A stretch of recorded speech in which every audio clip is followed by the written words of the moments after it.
चलो शुरू करते हैं आज एक्सरसाइज 1.2 नंबर सिस्टम की। फर्स्ट क्वेश्चन है इसमें, state whether the following statement are true और फॉल्स, जस्टिफाई योर आंसर। तो वीडियो पॉज करके जिनके पास बुक नहीं है वो लिख सकते हैं आराम से, कोई प्रॉब्लम नहीं है। तो फर्स्ट है, every irrational number is a real number. तो हमें बताना है कि क्या इरेशनल नंबर जो होते हैं सारे वो रियल नंबर होते हैं। तो कल याद होगा बताया था सारे नंबर रियल होते हैं और रियल के ही पार्ट होते हैं रेशनल और इरेशनल। तो इसने बोला है कि सारे इरेशनल नंबर रियल नंबर होते हैं, तो ट्रू है। ये सारे रियल नंबर ही तो होते हैं, ये भी रियल नंबर होते हैं, ये भी रियल नंबर होते हैं। तो ये हाँ, सारे रियल नंबर इरेशनल नहीं होते, क्योंकि रियल नंबर रेशनल भी होता है, रियल नंबर इरेशनल भी होता है। लेकिन हाँ, इरेशनल रियल होता है, रेशनल भी रियल नंबर होता है। तो इसकी वजह से ये स्टेटमेंट कैसा हो जाएगा, ट्रू। ठीक है, प्योर, बिकॉज ऐसे करके रीजन अगर आप लिखना चाहो कि real number consist of all numbers. Real number में तो सारे नंबर होते हैं, रेशनल इरेशनल। तो इरेशनल नंबर जो होंगे वो रियल नंबर होंगे। सेकंड है इसका, every point on the number line, every point on the number line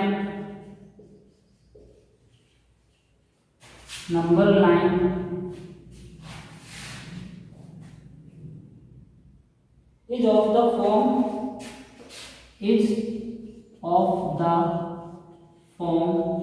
under root m, where m is a natural number, तो कल नंबर लाइन की भी बात बताई थी कि नंबर लाइन क्या होती है, जैसे ये 0 1 2 3 -1 -2 ऐसे। तो इसमें बोला है कि जितने भी पॉइंट है नंबर लाइन के ऊपर, तो ये जो है -2 -1 0 1 और भी बहुत सारे इनफाइनाइट पॉइंट हैं, तो इनमें बोला गया है कि जो of the form of root m, मतलब क्या इनका हम एक तरीके से ये कहें कि इनका स्क्वायर रूट ले सकते हैं, या इनका हम, और m क्या है, where m is a natural number. या फिर ऐसे दूसरी तरीके से ये भी कह सकते हैं कि क्या ये नंबर किसी ना किसी का रूट होते हैं, ये जो सारे नंबर हैं क्या ये किसी का रूट होते हैं, या फिर ऐसे समझ लो कि क्या इनका हम स्क्वायर रूट ले सकते हैं। तो होगा क्या, ये स्टेटमेंट जो होगा ये होगा हमारा फॉल्स। अब कारण सुनिए क्यों फॉल्स होगा, कि नंबर लाइन के ऊपर जो सारे पॉइंट हैं वो रूट m के फॉर्म में क्यों नहीं होते हैं। वो इसलिए नहीं होते हैं कि जो नेगेटिव नंबर होते हैं हमारे, ये याद रखना कि जो नेगेटिव नंबर होते हैं हमारे उनका हम रूट नहीं ले सकते। जैसे रूट ऑफ -2, रूट ऑफ -1 और कोई भी नेगेटिव नंबर है वो उसका स्क्वायर रूट लेना पॉसिबल नहीं होता है यार। ठीक है, तो इस वजह से ये जो स्टेटमेंट है ये फॉल्स कहा जाएगा कि हर एक नंबर जो है नंबर लाइन के ऊपर रिप्रेजेंट नहीं किया जा सकता इस तरीके से, क्योंकि नेगेटिव नंबर होते हैं उनका हम स्क्वायर रूट नहीं कर सकते हैं। क्यों नहीं कर सकते हैं वो बड़ी क्लास का मैटर है और वो एक अलग टॉपिक है, कभी उसके बारे में भी बात करेंगे। अगर आप पूछना चाहोगे तो जैसा क्यों नहीं ले सकते हैं नेगेटिव नंबर का रूट, तो वो एक अलग सेपरेट टॉपिक है। अभी तुम्हें याद रखना है कि नेगेटिव नंबर का स्क्वायर रूट नहीं ले सकते, स्क्वायर रूट सिर्फ पॉजिटिव नंबर का ही लिया जा सकता है। थर्ड क्वेश्चन है, every real number is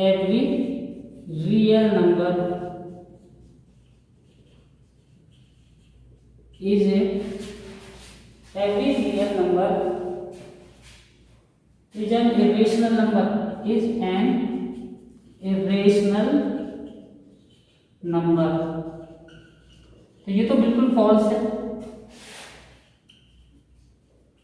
every real number is an irrational number, के रियल नंबर इरेशनल होते हैं नहीं, रियल तो रेशनल भी तो होते हैं, इरेशनल भी होते हैं, लेकिन रेशनल भी होते हैं। तो इसलिए ये फॉल्स है, सिंपल सी बात है कि रियल नंबर के टू टाइप करे हुए हैं, रेशनल और इरेशनल। इसने बोला कि सारे रियल नंबर इरेशनल होते हैं, नहीं, सारे रियल नंबर रेशनल भी होते हैं और इरेशनल भी होते हैं। तो ये फॉल्स, क्योंकि real number consist of, reason लिख देते हैं, real number consist of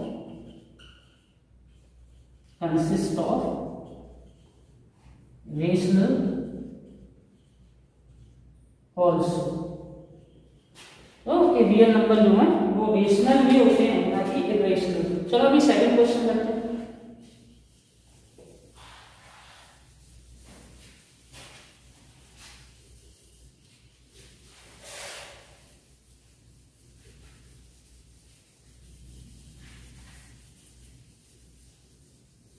second में कहा गया है कि are the square root of all positive integer irrational if not. चलो पहले लिख देता हूं, are the square root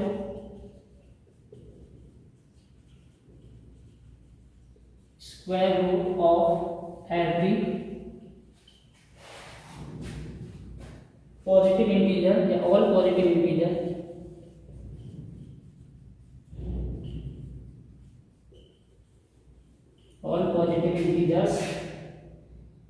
irrational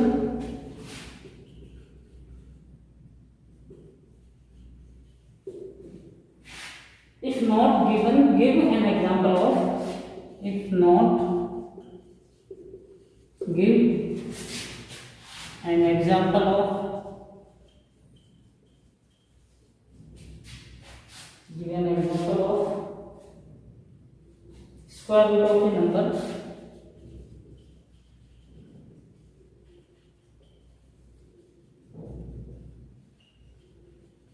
square root of a number that is irrational।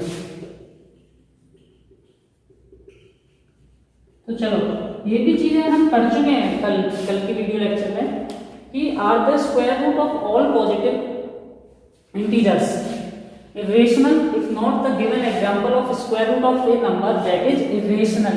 इसमें कहने का मतलब ये है कि जो हमारे पॉजिटिव इंटीजर है जैसे 1 2 3 4 and so on, positive integer है कि इन सबके जो स्क्वायर रूट होते हैं क्या वो इरेशनल होते हैं सबके? अगर नहीं होते हैं तो हमें एक एग्जांपल या एक से ज्यादा भी दिखा सकते हो। तो जैसे कल हमने बताया था कि √2 ये इरेशनल है क्योंकि हम इसकी कंप्लीट वैल्यू नहीं निकाल सकते। वैल्यू तो निकाल पाते हैं लेकिन वो कंप्लीट वैल्यू नहीं होती है। √3 है ये भी इरेशनल था लेकिन √4 बोला था हमने कैसा है? रेशनल, क्योंकि √4 की जो वैल्यू आती है वो 2 एक कंप्लीट वैल्यू आ जाती है। तो हमें आंसर तो यही मिल गया। √1 भी है, जैसे √1 का 1 होता है तो ये भी रेशनल है।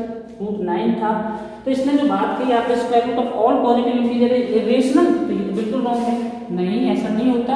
तो इसने बोला है गिवन एग्जांपल, तो एग्जांपल हमने दे दिया क्या? √4 ले लो, √4 है इसका रूट ले रहे हैं मतलब इसके स्क्वायर रूट ले रहे हैं तो क्या आ रहा है 2। √9 है इसका आ रहा है 3, √16 है। तो ढेर सारे एग्जांपल हैं, हमें तो कोई एक दो लेने थे। तो बस ये कंप्लीट हो गया। अभी थर्ड क्वेश्चन की तरफ चलते हैं। थर्ड क्वेश्चन में क्या कर दिया है कि हमें, चलो पहले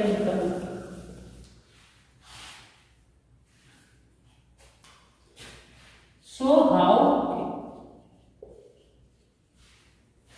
√5 can be represented on a number line, represented on a number line। कि इसको नंबर लाइन पे कैसे रिप्रेजेंट करेंगे। अब देखो ये जो चीजें मैं बताने जा रहा हूँ तो ये जो है मैं जो बोर्ड पे कराऊंगा वो तुम्हें कंपास लेके और स्केल लेके पेन पेंसिल लेके ये तुम्हें ज्योमेट्रिकली बनानी है। ये ऐसी जैसे मैं बोर्ड पे ड्रॉ करके सिखा दूंगा लेकिन करना तुम्हें खुद से, क्योंकि ऐसे नहीं जो मैंने बता दिया बोर्ड पे ऐसे करके जो भी मैं बनाऊंगा वो सिर्फ एक रफ आइडिया होगा, तुम्हें फेयरली खुद से करना पड़ेगा। तो वो कैसे करते हैं चलो अभी ध्यान से सुनो। तो सबसे पहले क्या करते हैं, हमें नंबर लाइन बनानी होती है और नंबर लाइन कहाँ से शुरू करनी है? 0 से। हमें नेगेटिव में नहीं लेना है। 1 2 3 4 5 6, हमें 5 6 तक लिख देने। वैसे जरूरत नहीं है लेकिन लिख दो। और सबसे बड़ी बात क्या करनी है, तुम्हें 0 से तो शुरू करनी है। और ये तुम्हें जो नंबरिंग की है मैंने 1 2 3 4 5 6 ये तुम्हें मेजरमेंट करके नाम लगानी है स्केल से। और हो सके तो ये सेंटीमीटर में मत लेना, ये इंचेस में लेना। ले तो किसी भी यूनिट में सकते हैं, सेंटीमीटर में भी ले सकते हैं, इंचेस में भी ले सकते हैं, किसी और में भी। खैर फिर तो बड़ी यूनिट होती है, जैसे मीटर तो बहुत बड़ी यूनिट होती है। तो हमारे स्केल में 2 यूनिट होती हैं, या सेंटीमीटर या इंचेस। तो सेंटीमीटर क्या बहुत छोटा हो जाता है, तो इनको करने के लिए तो आप क्या कर लेना, इनको इंचेस में मेजर कर लेना, 1 2 3 4 5 6 ऐसे करके। फिर उसके बाद क्या करना है कि इनको रिप्रेजेंट करने का एक तरीका। देखो एक चीज होती है जिसको हम बोलते हैं पाइथागोरस थ्योरम, पाइथागोरस थ्योरम, या फिर इसको बोल देते हैं बोधायन थ्योरम। मतलब दोनों एक ही नाम है, मतलब दोनों का मतलब एक ही है। वैसे नाम अलग अलग है लेकिन दोनों सेम चीज है। वो बात की बात है कि नाम अलग क्यों। फिर एक्चुअली में हम स्टेट बोर्ड में पढ़ते हैं तो बोधायन थ्योरम भी नाम होता है, वैसे पढ़ते हैं। तो अभी तो आपका पाइथागोरस थ्योरम ही चलेगा अभी, अगर एनसीईआरटी से चल रहा है तो। लेकिन है सेम चीज। होता क्या है कि अभी सिंपल सा बता देता हूँ, वैसे होता तो ये बहुत डिटेल में है, और इसको जाने के लिए 10th क्लास में पढ़ना पड़ता है इसको डिटेल में, जब ट्रिग्नोमेट्री पढ़ेंगे।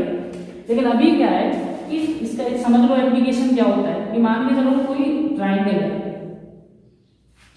कोई ट्राइंगल है, और इतना तो आप जानते होंगे कि अगर यहाँ 90 डिग्री है तो ऐसे ट्राइंगल को बोलते हैं राइट एंगल ट्राइंगल। क्या बोलते हैं? Right angle triangle. और राइट एंगल ट्राइंगल में जो 90 डिग्री के सामने जो ये वाली साइड होती है इसे बोलते हैं हाइपोटेन्यूज। क्या बोलते हैं? हाइपोटेन्यूज। और हाइपोटेन्यूज जो होती है वो ये बोलते हैं इसको बेस, और इसको बोलते हैं परपेंडिकुलर। तो होता क्या है कि अगर हमें बेस और परपेंडिकुलर का पता है तो हम हाइपोटेन्यूज की वैल्यू निकाल सकते हैं। वो कैसे निकाल सकते हैं वो ये थ्योरम बताती है। मान के चलो अगर हमारा ये बेस है 3 और ये है 4 परपेंडिकुलर, तो हमें हाइपोटेन्यूज निकालने के लिए हमें क्या करना होता है, बेस का स्क्वायर, फॉर्मूला लिख दो पहले, बेस का स्क्वायर प्लस परपेंडिकुलर का स्क्वायर। तो ये हो जाएगा 3 स्क्वायर प्लस 4 स्क्वायर। तो कितना हो जाएगा इधर? 3 स्क्वायर होता है 9 और 4 स्क्वायर होता है 16, और 16 और 9 कितना हो जाएगा? √25। और √25 को हम क्या लिख देते हैं? 5, क्योंकि √25 का अंडर रूट कितना होता है? 5। तो ये होता है ये पाइथागोरस थ्योरम। अब हमें इसका एप्लीकेशन यही लगाना है। तो ये तो समझाने वाला पार्ट था, ये क्वेश्चन से रिलेटेड है लेकिन क्वेश्चन का पार्ट नहीं है, तो इसको इसमें नोट नहीं करना, वैसे अलग से समझने के लिए कर सकते हैं। तो हम क्या करेंगे, हमें 5 लाने के लिए हमें क्या करना है, हमें ऐसे 2 नंबर सोचने तो जिनके एक बेस और एक परपेंडिकुलर, अब उनका स्क्वायर करके प्लस करें तो 5 आए। तो क्या करेंगे हम, 2 स्क्वायर प्लस 1 स्क्वायर, देखना कितना होता है, 2 स्क्वायर होता है 4 और 1 स्क्वायर होता है 1, तो कितना हो गया? √5। अब एक बात आएगी, आपने सोचा है सर ने तो ऐसे कर दिया, हमें कैसे समझ में आएगा कोई और नंबर हो गया, तो उसके लिए भी समझाता हूँ, पर पहले मैं ये वाला क्वेश्चन करा लूँ, फिर मैं बताऊंगा कि अगर कोई और नंबर है तो उसको भी हम कैसे सोचेंगे नंबर को। तो देखो ये जो 2 है और ये जो 1 है, तो 2 का मतलब है आप यहाँ पे चले जाओ नंबर लाइन में 0 2। अब यहाँ पे जाके एक सीधी लाइन बनाओ, ये 2 इंच है तो यहाँ 1 इंच की, 1 इंच की, और कितनी 90 डिग्री के एंगल पे। 90 डिग्री के एंगल कैसे बनाओगे, वो तो प्रोटेक्टर से यानी कि डी से बना सकते हो। और फिर इसको यहाँ से 1 इंच की ये मेजरमेंट करके यहाँ से ऐसे करके आर्क कट कर देना 1 इंच का, और फिर यहाँ से इसको यहाँ 0 पे ज्वाइन कर देना। तो ये भी तो ट्राइंगल बन गया ऐसे। ये कितनी है 2 और ये कितना 1, तो ये कितना होगा, फॉर्मूला क्या है, √2 प्लस परपेंडिकुलर स्क्वायर, यानी कि 2 का स्क्वायर प्लस 1 स्क्वायर, यानी कि 5 √5। अब ये जो लेंथ है ये √5 है, और ये हम इसको ऐसे कंपास में लिया और इसको ऐसे घुमा दिया, देखो ऐसे करके कंपास में लेते हैं, और अगर हम इसको ऐसे करके घुमाते हुए लाएंगे, देखो कंपास में लेके ऐसे करके घुमाएंगे, तो ये जहाँ पे कट करेगा मतलब यही लेंथ हमें यहाँ पे गिरा देनी है, डाल देनी है। मतलब जितनी ये समझो कि इसको हमने पकड़ के नीचे की तरफ ले आए, तो जहाँ पे टकराएगा वो वैल्यू हमारी √5 हो जाएगी। और आपका ये भी आपको करना है पार्ट ये वाला, और ये होगी आपकी √5 रिप्रेजेंट, यहाँ पे लिख देना है नंबर लाइन पे √5, अब वो वैल्यू 2 और 3 के बीच में ही कहीं आएगी, 2 से थोड़ी सी आगे, 3 से पहले, लेकिन तुम्हें फेयर नहीं करना है। चलो एक और बता दूं, वैसे बुक में है नहीं तुम्हारे में, लेकिन मान के चलो कोई ऐसी है, मान के चलो कोई नंबर होता, इधर लिखता हूँ, तो होता मानो कि सर हमें तो √19 को रिप्रेजेंट करना है नंबर लाइन पे, तो कैसे करेंगे? तो देखो तुम्हें पहले बेस चाहिए, फिर परपेंडिकुलर चाहिए, तो क्या करना होगा? देखो 2 का स्क्वायर, जैसे नंबर पढ़ो, स्क्वायर नंबर 2 का स्क्वायर 4, इसके पास चलो पहले, 3 का स्क्वायर 9, 4 का स्क्वायर 16, 4 का स्क्वायर 16 होता है ना, और 5 का स्क्वायर 25, तो वो तो ज्यादा हो गया, तो यहाँ क्या लिखना है 4 स्क्वायर, यानी कि ये कितना है 16। अब हमें 3 और आगे जाना है, तो है यहाँ पे 3 नहीं लिखेंगे, कुछ बच्चे सोचेंगे यहाँ 3 लिख देंगे, नहीं, हमें यहाँ स्क्वायर करना, तो 3 का स्क्वायर तो 9 हो जाएगा, तो 16 और 9 तो 25 ज्यादा हो जाएगा, यहाँ 2 भी नहीं लिख सकते, 2 का स्क्वायर 4 हो जाएगा, वो भी ज्यादा हो जाएगा, तो हमें क्या करना है, हमें करना है यहाँ पे 1, तो ये कितना हो गया 16 और 1 का स्क्वायर 1, तो ये अभी बना 17, और फिर हमें स्टेप करने, फिर हमें अगेन चलो 17 की जगह कर लेते हैं अभी के लिए, तो हमें अगर मान लीजिए चलो 17 करना होता है, क्योंकि इसमें 3 स्टेप होते हैं, अगर मैं 19 लेके करता हूँ तो मान लो 17 है, तो हम क्या करते हैं 4 स्क्वायर प्लस 1 स्क्वायर, तो 16 प्लस 1 17, क्योंकि होने को 19 भी हो जाएगा, लेकिन उसमें 3 स्टेप होंगे, तो वो अभी तुम्हारे कोर्स में नहीं है, तो इसलिए मैं ज़्यादा लंबी वीडियो नहीं बनाना चाहता, लेकिन किसी को फिर भी पूछना है तो मुझे बताएं कमेंट करके।